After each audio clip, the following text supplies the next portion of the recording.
আব্দুল হক মুহাদ্দিস দেহলভী রাহমাতুল্লাহ আলাইহি বলেন, বাবা সামনের জুমাতে তুমি আসবে।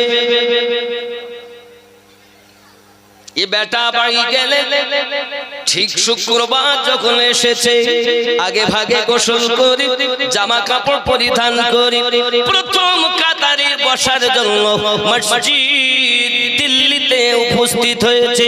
আব্বাজি আমার যখন উনি আপনার কিনা কাতারে বসে আছেন, দিল্লি জামা মসজিদের ইমাম শাহ আব্দুল হক মুহাদ্দিস দেহলভী রাহমাতুল্লাহ আলাইহি প্রতি জুমার যেমন নিয়ম উনি মুখমণ্ডল আপনার ঢেকে প্রহরী হাত ধরে ওনাকে মুসাল্লার কাছে নিয়ে আসতেছেন।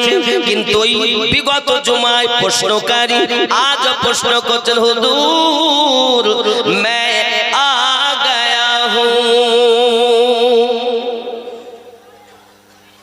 হুজুর আমি এসে গেছি। শাহ আব্দুল হক মুহাদ্দিস দেহলভী রাহমাতুল্লাহ আলাইহি প্রথমে যায় নামাজে গিয়ে দাঁড়ালেন। দাঁড়ানোর পর উনি জিজ্ঞাসা করছেন, প্রশ্নকারী কই? উঠে দাঁড়িয়ে গেছেন, হুজুর লাব্বাইক, আমি উপস্থিত, আমি হাজির, আমি এখানে। আব্দুল হক মুহাদ্দিস দেহলভী রাহমাতুল্লাহ আলাইহি বললেন, বাবা মিম্বারে রাসূলের উপরে বসো। সঙ্গে সঙ্গে আপনার হাত জড়ো করে দিয়েছি। ইমাম সাহেব আমাকে অপমানিত করবেন না, আমাকে লাঞ্ছিত করবেন না, আমাকে আপনি মানুষের কাছে ছোট করবেন না। আমার এতটা জ্ঞান নাই, আমার এতটা ইলম নাই যে আমি মিম্বারে রাসূলে বসতে পারি। হুজুর আমার এতটা জ্ঞান নাই, আমাকে ক্ষমা করুন, আমাকে মাফ করুন। আমি শুধু আপনার কদমে আরজি জানিয়েছি। দীর্ঘদিন আপনার আমি জুমা মসজিদের মুসল্লি, কিন্তু জীবনে আপনাকে দেখলাম না। যার পিছনে ইক্তেদা করি, যার পিছনে নামাজ সমর্পণ করি, যার রুকু করাতে আমার রুকু হয়, যার সিজদা করাতে আমার সিজদা হয়, যার নামাজ হওয়াতে আমার নামাজ হয়, এই নামাজটা রব্বে কারীমের দরবারে আমি জবাবদিহি যখন করতে হবে। কিন্তু ইমাম চিল্লাম না, হুজুর দয়া করে যদি চেহারা দেখাতেন তাহলে লক্ষ লক্ষ মানুষের মাঝে হাসরের মাঠে আমি আপনাকে ইমাম রূপে চিনে নিতাম।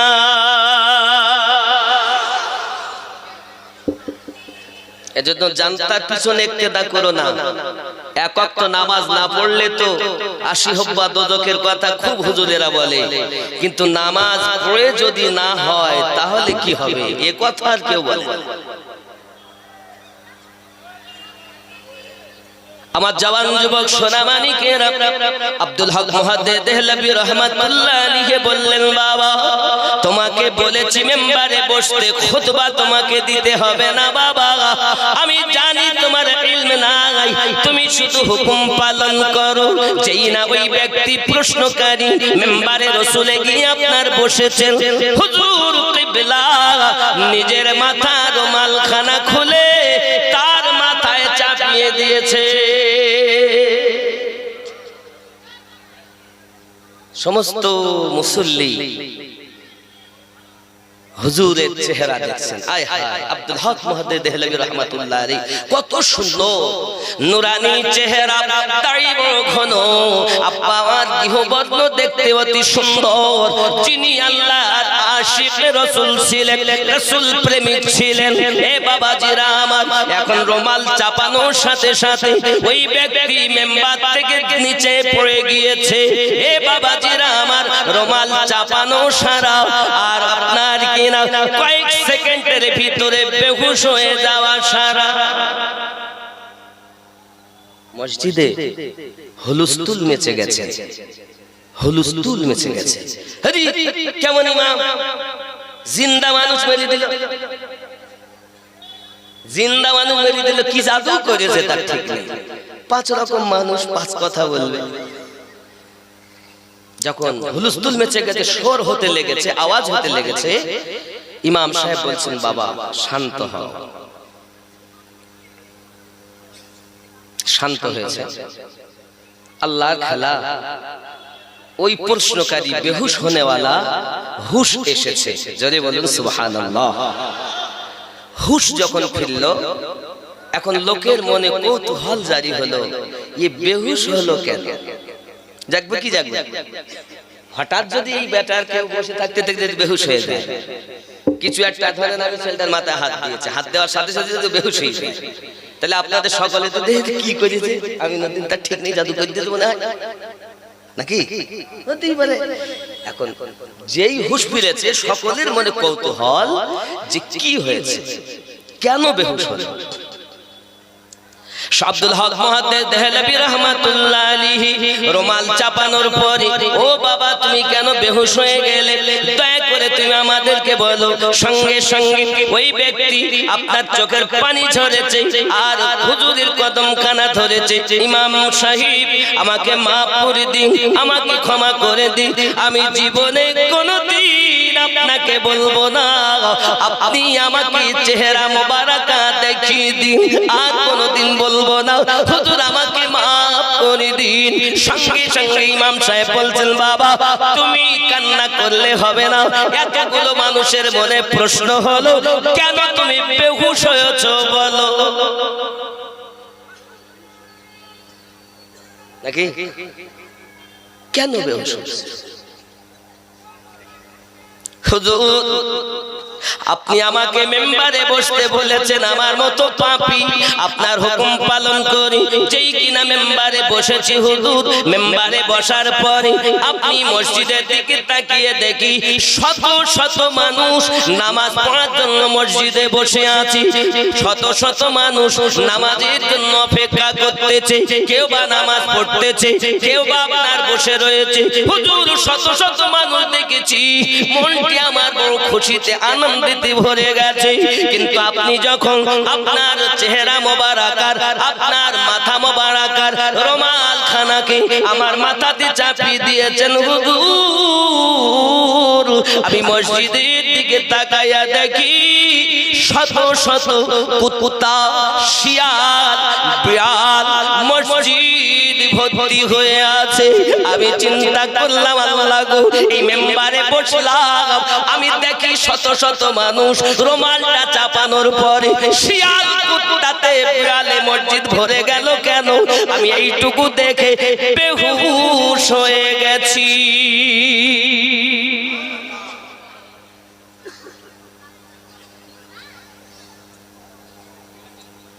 রব্বুল আলামিন পবিত্র কোরআন মাজিদের 7 নম্বর সূরা, সূরাটির নাম সূরা আল আরাফ, আয়াত নাম্বার 178 ও 79। আল্লাহ পাক রব্বুল ইজ্জত ঘোষণা দিলেন, বিসমিল্লাহির রহমানির রহিম, মান ইয়াহদিল্লাহু ফাহুয়াল মুহতাদি ওয়া মান ইউদ্লিল ফাউলাইকা হুমুল খাসিরুন।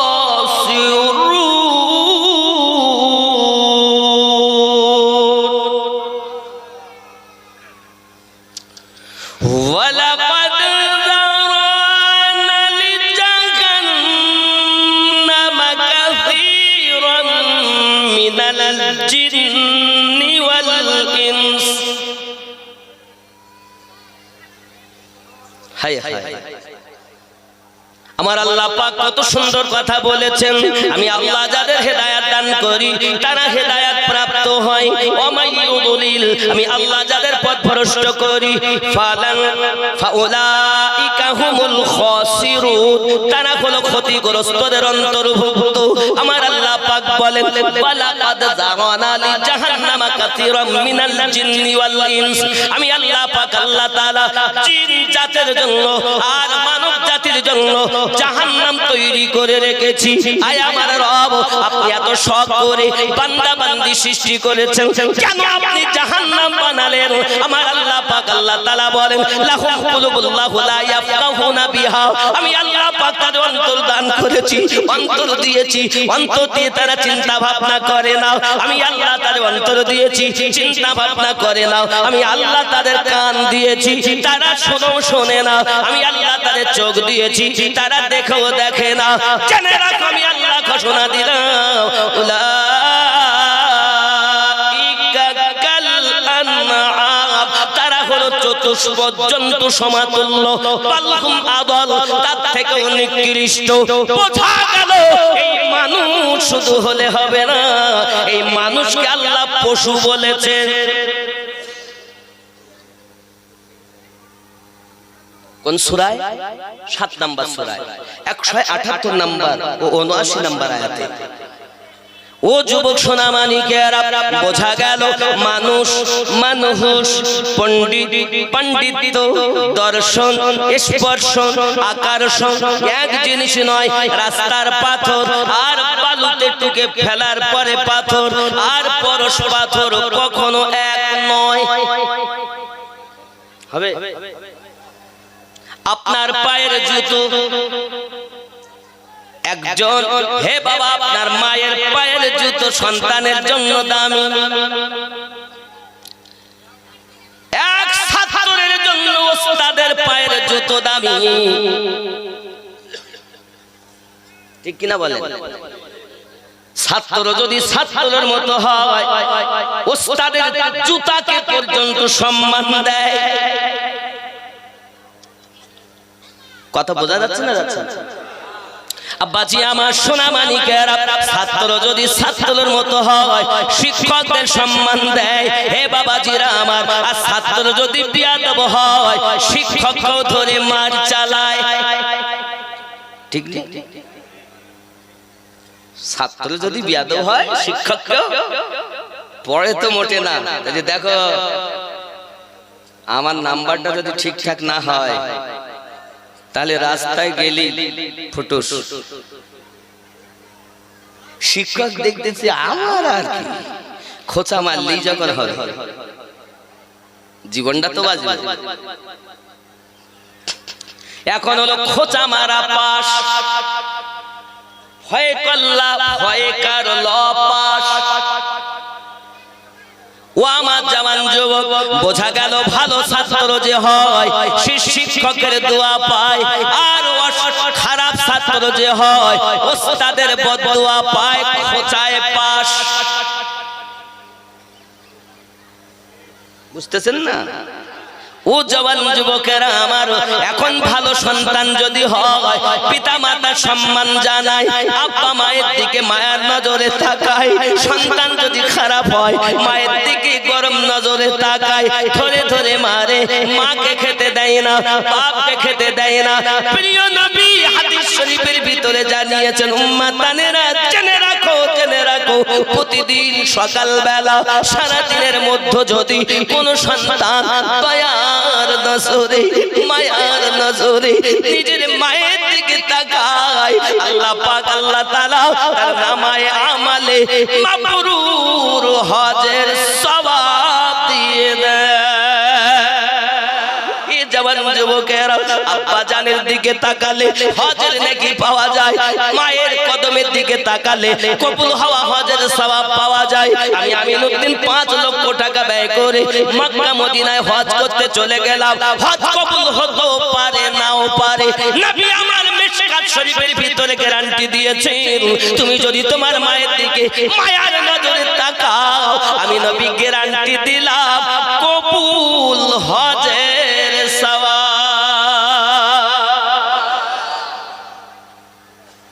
সন্তান ভালো হলে তো মায়ের দিকে তাকাবে মায়ার নজরে, আর সন্তান যদি খারাপ হয় বউকে নিয়ে পালাবে, খেতে দিবে না। দেবে? কথা বলেন না কেন? বলেন না কেন? খেতে দেবে? ওরে মা বাপের কথা মতো যে জন চলে না, আল্লাহ নবীজির দিদার সে জন পাবে না। হায় রে আল্লাহ নবীজির দিদার সে জন পাবে না। মা বাবার কথা মতো যে জন চলে না, আল্লাহ নবীজির দিদার সে জন পাবে না। মা বাবা অতি আপন, দিন থাকিতে করো যতন। মা বাবা অতি আপন, দিন থাকিতে করো যতন।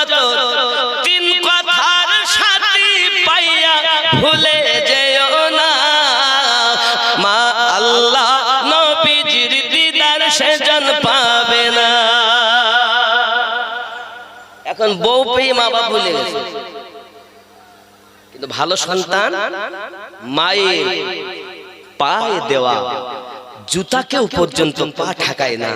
কারণ আরে মায়ের কদমে কদম বুসি করলে জান্নাতে চৌখাটে চুমা দেওয়া নেকি পাওয়া যায়।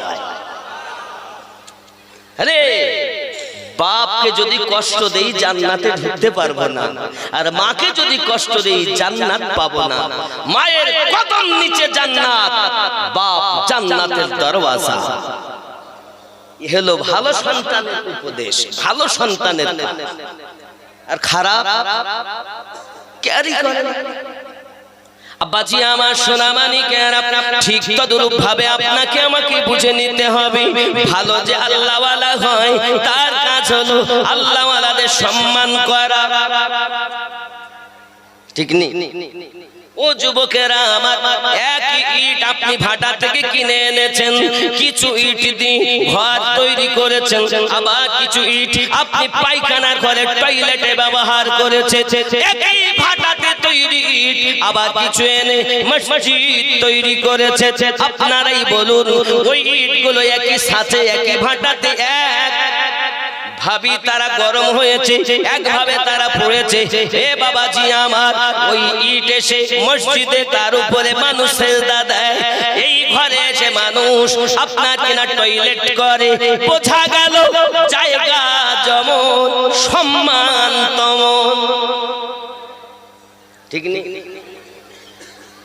আব্বাজি আমার সোনা মানিকের, এমনিতে কোনো সম্মান ছিল না বাবা, কিন্তু চামড়া যখন কোরআন মাজিদের সঙ্গে লেগে গেছে, মানুষ কোরআন মাজিদ তেলাওয়াত করে, চুমা খায়, সিনাতে লাগায়। ওরে চামড়া, তুই যখন ছিলি চামড়ার ফ্যাক্টরিতে তখন তোকে কেউ এমন ভাবে চুমতো না, কিন্তু আল্লাহর পবিত্র কালামের সঙ্গে সেরে যাওয়ার, লেগে যাওয়ার জন্য, স্পর্শ করার জন্য তো সম্মান হয়েছে, মানুষ তোকে চুমা দেয়,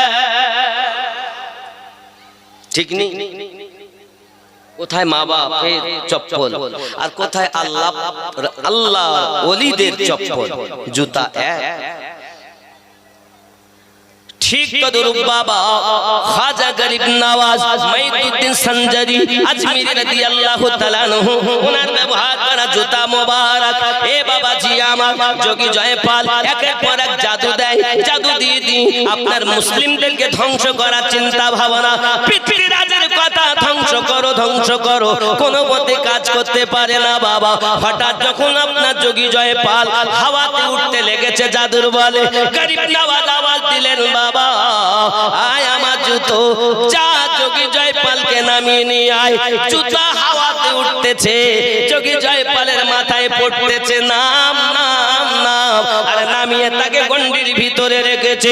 যোগী জয়পাল কদমে পড়ে গেছে, হুজুর মাফ করে দিন, ক্ষমা করে দিন, আমি যাহা করেছি সব ছিল জাদু, আর আপনি যাহা করেছেন এগুলো আল্লাহর কুদরতি শক্তি, আমাকে বেঈমান রাখবেন না, কালেমা পড়াইয়া নবীর গোলাম বানাইয়া দেয়। नारे तकबीर, नारे तकबीर, नारे रिसालत, नारे रिसालत, नारे हैदारी, नारे हैदारी, मसला के आला हजरत हजरत कारी मौलाना अमीनुद्दीन नक्शबंदी साहेब, नारे तकबीर। ওগো আল্লাহর ওলি মরে না রে, অমর চিরদিন,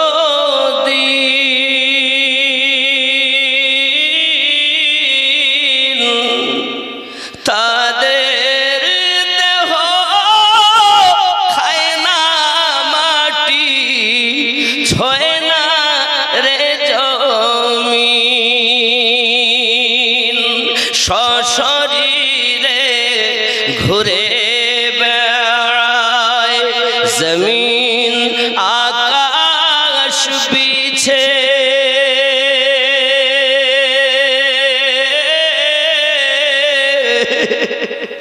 নয়ন ভরে দেখি তোমায়, অনেক কথা আছে।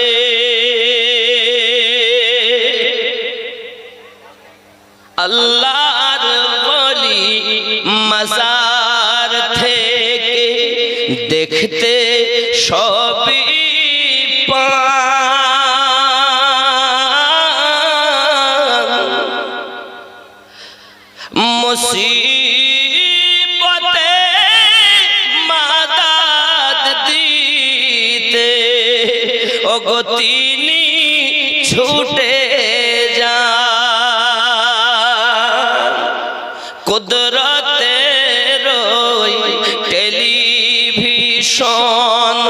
আছে তাদের কাছে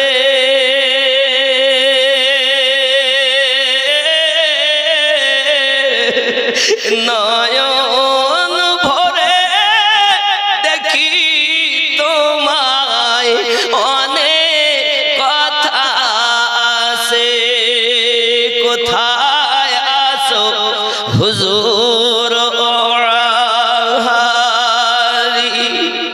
এসো মোদের কাছে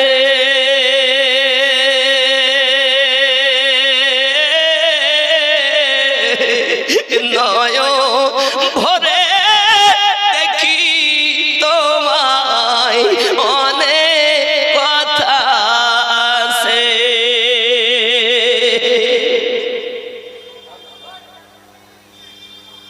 আল্লাহর বলি নাই ভয় ডর দুনিয়া আখিরাতে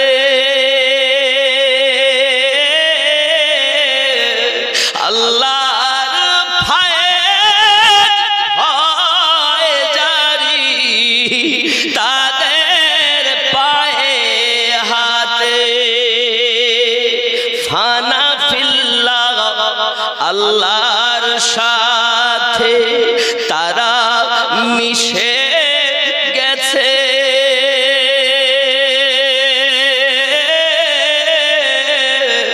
নয়ন ভরে দেখি তোমায় অনেক কথা আছে জোরে বলুন কাম ক্রোধ লোভ মোহ মৎসর্যকে বিলীন করে দাও একজন দিল জিন্দা রূহ জিন্দা খফি জিন্দা সির জিন্দা আখফা জিন্দাওয়ালা পাঁচ লতিফা জিন্দাওয়ালা মুর্শিদওয়ালা নবীওয়ালা আল্লাহওয়ালা কামান ধরে নাও ওই ব্যক্তি হলো তোমার পথ প্রদর্শক সেই ব্যক্তির কথা শুনে যদি জীবন পরিচালনা করো ওই ব্যক্তি তোমাকে জান্নাতে নেবে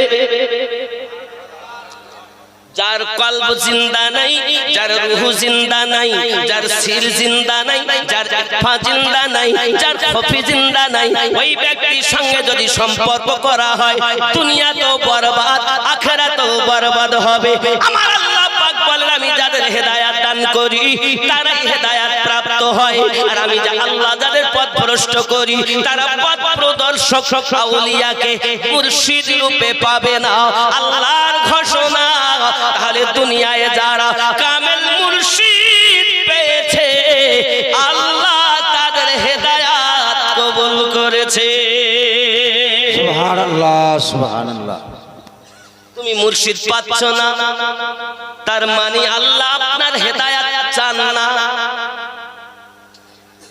অনেকে বলে মুর্শিদ মানবো কেন ওলি আল্লাহ মানবো কেন আল্লাহ তো কোরআন শরীফে নিষেধ করেছে না বাবা না আপনি যে আয়াত পাঠ করতেছেন সূরা আল আরাফের 3 নম্বর আয়াতে যেটা আপনি ওলির কথা বলছেন আল্লাহ যেতে নিষেধ করেছেন কি বলেছে মিন